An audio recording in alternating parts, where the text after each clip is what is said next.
Hola, mis amigos, estoy con ustedes y yo le tengo a JJ. Le había prometido, ¿verdad?, un video. Este video va a ser en inglés y español. Así que, let me introduce my guest. He's a JJ. He's a vegetarian for how many years? Vegan now for about 4 years. 4 years. And I have some question for him. I'm supposed to write it in the paper, but we don't have no chance to do it. But I'm gonna try to improve those questions for him. How many years? We'll just get a part 2. Oh, part 2? What do you mean part 2? We'll take part 2 at a later date. Oh, okay. You hear what he said? Part 2. This is the first one, and let me see what is the first question I have for him. For how many years you are vegan? It's been about 4 years now, and what really drove me to do it was, actually it's a long story, but basically it's self-love, self-awareness, self-improvement, process of evolution, and just all around spiritual awakening. It's probably been one of the better choices I've made as far as how I perform my daily adventure. So it's just been all around good experience, and with the research and the knowledge and reading and trial and error, it's the best choice for me. Are you understand that? That's a big choice. And one was talking about what we're supposed to eat, and he said what you eat is what you are, right? Right. And it's very important to cut the daily, like a milk, cheese, bread. All dairy products. Depending on what level you are in vegan or vegetarian. Vegetarian, of course, is different. They consume some animal products, just no actual textured meat. But when you look at both styles, it takes discipline, it takes awareness, and it takes a lot of trial and error. So basically, you have to start cutting out things like white sugar. Because if you go through your cabinet and you look at things in your cabinet, look at the ingredients and why. You tell me why white sugar is in everything. And you don't taste it. You know, it's not a cookie, it's not a cake, it's not something that it should be in. So when you start doing research and you see how they are doing it, you know, white sugar is a neurotoxin, so you should stay away from that. Yeah, it's true. You find sugar in everything. It's more pasta, about bread, calories. everything. Don't count calories, count your chemicals. So when you're in the grocery store, whenever you're in your cabinet, wherever you are, whoever you're around, you gotta count the chemicals. So, you know, you can read the ingredients. Yeah, it's true, because when we go to a store, the first we look is the sugar, the calories they have, you know, it's every chemical they have in the food. You have to check this out, and that's really interesting. The conversation we had last night about how we're supposed to eat, and when can you tell about when the baby grow, we feeding the vegetable, and oh yeah, everything is acquired throughout life, and whenever you're born, you're coming up, you have your mother, your father, your grandparents, your aunt, uncle, whoever may have raised you, you know, from a youngster. So if you are acquired to a certain custom, whether it's culture or any type of custom, you're going to get used to it, and it's going to become your daily, without the thought of even questioning anything or say, hey, do I have a chance to do this, or do I have a chance to compare A to B? So when you're brought into this world, you're eating meat, you're eating things that people don't consciously care about because they're worried about the brand. exactly. So, I mean, in a polite way, I call that situation brand whore. because it's like that's all you strive for is that brand.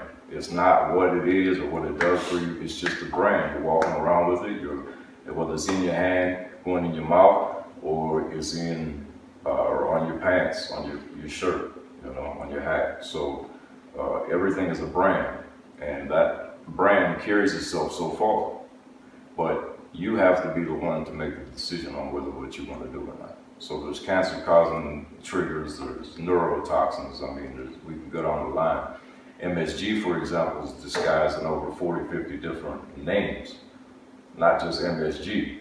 So if, for example, if you have something that a lot of these ingredients, you don't even know what they are. They have all damn 26 letters in the alphabet. So whenever you're trying to figure out this stuff, it's just like medication. You get a medication from your doctor, you go through the Walgreens or the CVS, and you get it filled. When you bring it back, you get a thing. It tells you what the name is, but you have no idea what the name is. And if you look that name up, you don't even know what you're taking. So eating is information transfer, and healthcare starts in your kitchen. So if you are sick or ill, any type of illness that you may have, or you may not even feel ill or sick right now, but the bottom line is what you do today is going to mold your future. Yeah, so if you live in the present moment, then you got to proceed. So a lot of people live in the past. So just like we said a couple minutes ago, when you're born, you're accustomed. So you just keep on going up the line until you're 20, then you're 30, then you're 40, then you're 50, you know what I mean? And it just keeps on going up. And then by then, after those accumulation of years, you done build up some health problems.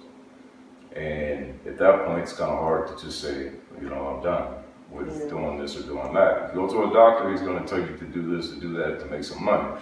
The money's going to come from the pharmaceuticals, which you were eating, but in the long run, you ate those pills and you could have just all eliminated everything and started with your kitchen, and you are what you eat. That's very important. Well, that's exactly what we were talking last night about. I went to a doctor like a week ago, and they give me a prescription, a new medicine for my blood pressure. When I see the ingredients and the side effect, I said, I don't want to drink that, because I said, no. And he said, you can start juicing and take a celery, is really good for the blood pressure. And what is the other one? Organic celery is from my research and from talking to people, is very good. Just the juice, organic celery in the juicer, straight. You can do add a lot of different things to it. It all depends. There's electric foods and there's hybrids. There's regular. A lot of stuff that has nutrients. Some people say that they don't. I mean, we could agree to disagree all day. But when you're talking about healing something, you want to have as much electric foods as you can. Even like a cucumber, watermelon, all that type of thing. You can combine together for a juice. There's superfoods all over the place that you can buy. Fresh or in a can, powdered mix. It's just, like I said, eating is information transfer. So if you transfer positive life into your body, that's what you're going to receive. If you transfer death, then, of course, down the road. I mean, death is an illusion, but death is going to come for everybody. And a lot of people, question me and say, well, I'm going to eat what I want and live how I want to live. And that's cool. But at the same time, I see a lot of those same people on the computer and all over the internet talking about pray for this and pray for that. And all it is doing your own research. You can pray and pray and pray, do whatever you do all day. But until you take the action yourself, nobody's going to assist you in that. Yeah. So that's basically the thing is taking it step by step, mastering yourself and disciplining yourself. Basically, that's very important. Discipline yourself. You hear that? Well, this is gonna be the end for the interview. We're gonna have another one. He's gonna explain how he keep his weight. He lost 40 pounds, and for 4 years, and he have the same weight after that. And he gonna help me to lose 50 pounds My goal is in July, have my belly down and tell you how to eat healthy and Eat right. eat right. No such thing as eating healthy, it's just eating right. Eat right. Yeah, exactly. Well, thank you. I hope you like this interview. See you next time. Así que, mis amores, no se olviden de darle vegetales a sus niños. Make like a little cream, vegetable, like calabacitas, carrot, pumpkin, everything is good for the children. Así que, see you. Hasta la próxima. Nos vemos. Bendiciones. God bless everybody. Y'all be easy. Have a wonderful day. Amen. Bye.